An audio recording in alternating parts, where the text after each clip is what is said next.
In front of me is Oppo A95, and today I would like to show you how you can disable Google Passwords autofill.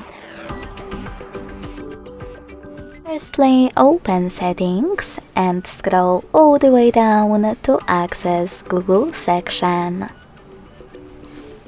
Then tap on Autofill, Autofill with Google, and blue sweater next to Use Autofill with Google.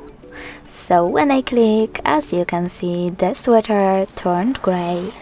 That means that autofill is disabled. Thanks so much for watching. If you enjoyed this video, smash that like button, comment and subscribe.